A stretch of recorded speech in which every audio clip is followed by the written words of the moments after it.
Batiin ko lang po na Merry Christmas si Ninang Irene Dumlao ng DSWD. Nakaninang mo pala yan. Gusto ko rin maging ninang yan. Asek Irene Dumlao, ma'am, good morning po. Merry Christmas.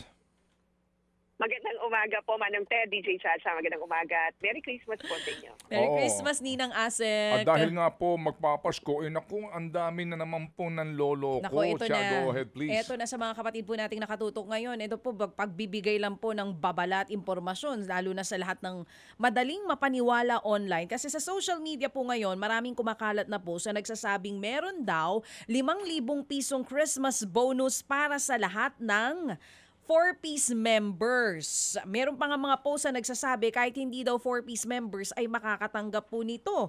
May link na nakalagay online at magre-register lamang daw doon at magbibigay po ng impormasyon. At umabot na po sa milyon-milyon ang engagement at views ng post na ito. So ngayon, Ma'am Irene, ito kasama natin ang spokesperson ng DSWD. Asek, linawin lang po natin, ito ba may katotohanan? Meron ba talagang Christmas bonus for 4-piece members and non-members? DJ Chacha and Manong Ted, una-una tayo nagpapasalamat sa inyong programa at binigyan daan niyo po ang DSWD para po maitama natin itong impormasyon na ito. Sapagkat sa programa po na Pantawid Pamilyang Pilipino program, hindi po tayo nagbibigay ng Christmas bonus. Tandaan po natin, ang conditional cash grant ay ibinabahagi natin upon compliance to specific conditions of the program. So wala pong katotohanan yung pong lumalabas na meron pong karagdagan na halaga na matatanggap ang ating mga 4-piece beneficiaries. Gayon din po yung mga non-4-piece beneficiaries. Tayo po sana ay mag-ingat sa mga ganitong mga informasyon kasi may mga links po na naka-connect dyan sa mga messages na nakikita po natin na napopost sa social media, and those links could lead to sites na maaari pong kumuha ng mga sensitibo at personal na impormasyon mula po sa inyo. Again, inuulit po natin, ang DSWD hindi po humihingi ng mga impormasyon mula sa inyo at hindi rin po magpapahatid ng impormasyon hinggil sa mga iba't ibang mga serbisyo sa social media. Dahil nga po, meron kaming mga pamamaraan, mga official communication platforms na kung saan doon po natin kung ano po yung mga programa at serbisyo ng ating pong ahensya. Oo, yun na nga po ang paulit-ulit din na reminder, hindi lang actually ng DSWD, maging ng ibang government agencies. Kasi ang dami din pong mga scams ngayon involving government, other government agencies, not just DSWD. Pero pagka po may mga ganito na obviously sa iba alam naman na agad na panloloko, pero meron pa rin talagang mga nabubudol yung ganitong klase ng mga post. Pagka po may mga ganito, ano yung immediate na action na ginagawa po ng DSWD? Kayo po ba'y nagre-report agad sa Facebook to take down the post para hindi na marami pa po ang maloko nito? That's correct, DJ Chacha. Immediately, ang DSWD ay nakikipag-coordinate sa Meta and gayon din po sa mga law enforcement agencies para po matrack itong mga sites na ito, ma-take down, and of course, magkaroon ng investigasyon para po hindi na po pamarisan o hindi na po maulit yung mga ganitong mga pamamaraan ng pangloloko sa ating pong mga kababayan. Kami po sa DSWD, meron po kaming isinusulong yung tamang tulong sa tamang impormasyon. So kung meron po kayong gustong malaman sa mga programa at serbisyo ng DSWD, magtungo lamang po kayo sa aming official communication platform, that's at DSWD Serves. So gaya ng paulit-ulit natin sinasabi po sa ating mga program beneficiaries, lagi po kayong tumingin sa Facebook page ng DSWD. I-try po muna natin yung mga impormasyon na nakikita natin. And we also encourage our program beneficiaries to help us report these sites na meron nga pong mga sinasabi na mga karagdagang serbisyo para po sa kanila. Oo, phishing po ito no, na ipinaalala na rin ng iba, yung bang may link and then i-encode mo doon yung mga personal details mo. Meron na po bang mga 4-piece members ang nabiktima nito na nag-report po sa inyo? Wala, so far DJ Chacha, wala pa tayong nare-receive na ulat mula sa ating mga 4-piece beneficiaries. I think nakatulong talaga yung isinasagawa natin na 3TI o yung tamang tulong sa tamang impormasyon campaign na kung saan talaga kami umiikot sa mga iba't ibang lugar sa ating bansa, nagpa-participate sa mga family development sessions. And this is one of the information that we cascade sa aming pong mga program beneficiaries. Oo. Naka-monitor din po ba ang DSWD kung gaano karami yung mga pang-scam na ginagamit po ang ahensya ninyo online? At meron na po ba kayong Yes, ugnayan oo. sa NBI Cybercrime Division maging sa DICT? Kung ano pong plano nila dito sa mga pang-scam na ito?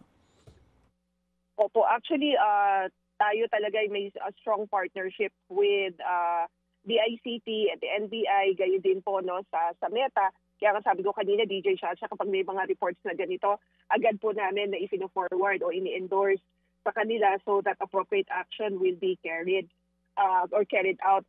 And then apart from that, naglalabas din kami sa aming Facebook page, sa aming social media platforms, nung mga links o nung mga pages na yan para sabihin na hindi po ito pagmamayari ng DSWD or walang katotohanan. Dinidebunk po namin lahat ng mga ganitong mga sites para malaman nga rin po ng ating pong mga beneficiaries at ng ating mga clients na wala pong katotohanan yung mga linalabas sa mga sites na yan. And gayon din po, sabi ko nga, rini-report po namin sa ating mga law enforcement agency partners nang sa gayon maimbestigahan agad and ma-take down nga po yung mga sites na yan. Oo, na-take down na nga po ba itong site na ito kung saan kumalat noong una, itong pamimigay ng 5,000 pisong bonus sa mga 4-piece members? I understand this was reported yesterday, DJ Chacha, and hopefully nga ay nai-report na ito.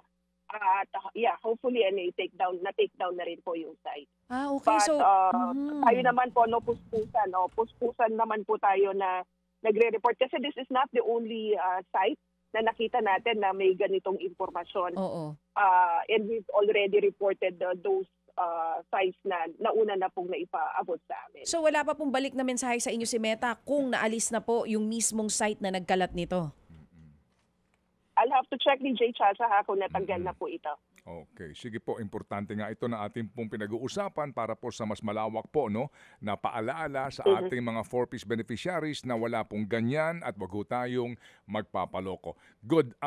Ma'am Asek, ito hong budget ninyo. Ngayon, so far ho ba, meron kayong nag-monitor? Kumusta po yung budget po ng 4-piece, particularly po in both houses? Meron ho bang idinagdag o ibinawas mula dito sa GAB from the House at ngayon po in the Senate na naaprubahan po nila? Manong Ted, yung ipinopose natin na budget for the DSWD, including of course yung Pantawid Pamilyang Pilipino program, ay intact naman po. After the deliberation sa House at sa Senate, intact po, no? Kung ano po yung pinpost natin ay siya rin naman pong na-approval. Okay, that's good. Do you remember the figure? I don't have the specific figure right now. Sorry, hindi ko po dala yung card ko on the budget. But definitely po, Manong Ted, intact po yan. Opo. Yung AIX po natin na kayo pong implementing agency, may balita po ba kayo? Kasi yan po ang mga sinasabi po na contentious issue ngayon eh. Yeah, yung pong sa AIX, that's also approved, Manong Ted, yung pong aming proposed budget for that.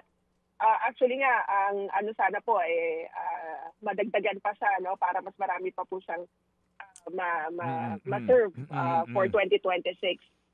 Opo, do you remember then the figures po? Kasi sa House, dinagdagan po nila ang balita, pati nga po yung MAIF na ito. Meron ho ba kayong naalala na figure po na hinihingi po ninyo for AIX? Sorry, Manong Ted, Okay. pero hindi ko dala kasi yung card ko. Sige. But, Opo, naintindihan po namin. Sige po.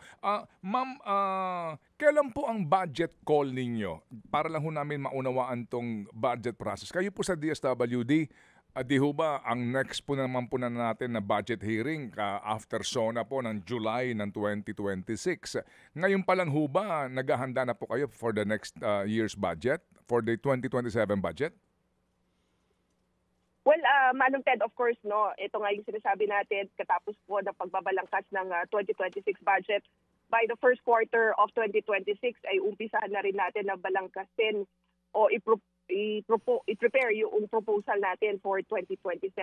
That's usually the process naman, Manong Ted, so that by the second or third quarter of the year, dinideliberate na po ito after submitting it to the DBM. Opo, yung nga po, no, para maintindihan po ninyo na ang budget call magsisimula po agad-agad yan pagpasok po ng bagong taon para paghandaan po ang pangangailangan ng kagawaran for 2027. Ganun po iyon.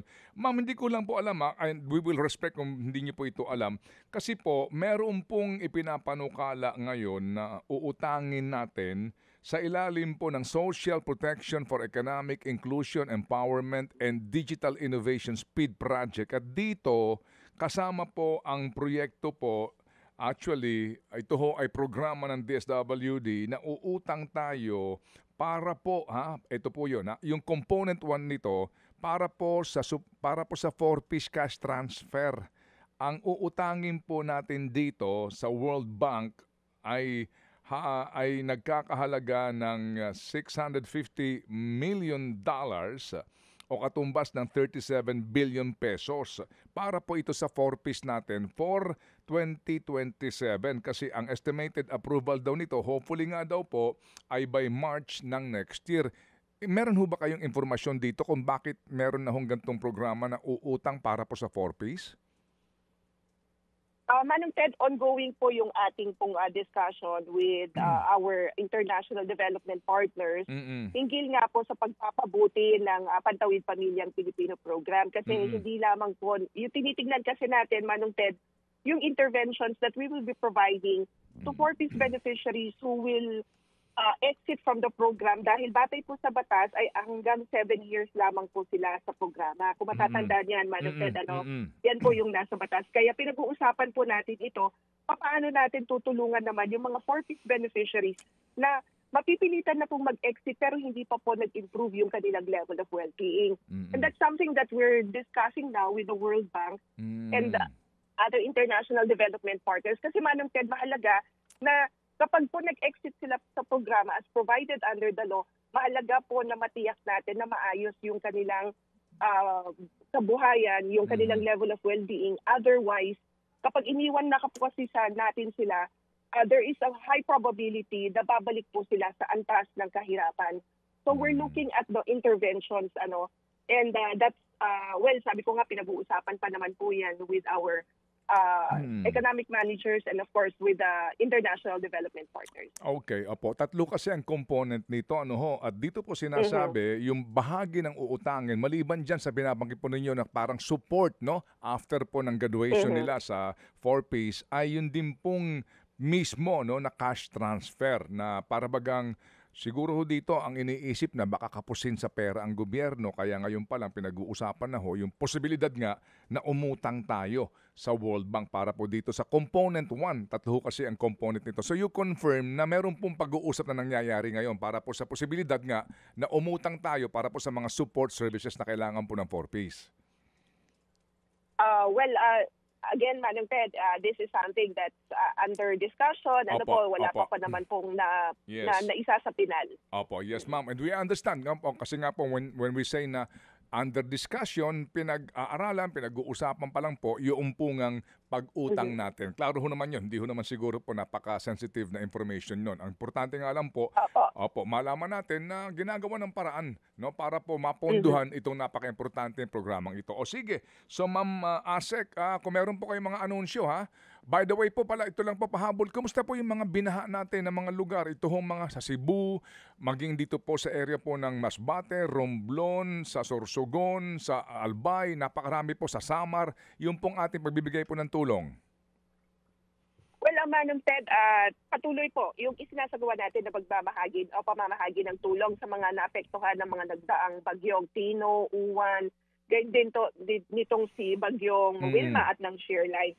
In fact, Manong Ted, for the past weeks, kami po ay umikot. In fact, nakarating po rin po kami dyan sa Southern Leyte. Napuntahan po namin yung mga lugar talaga na nabaha dyan po sa Hinunganon, if I'm not mistaken.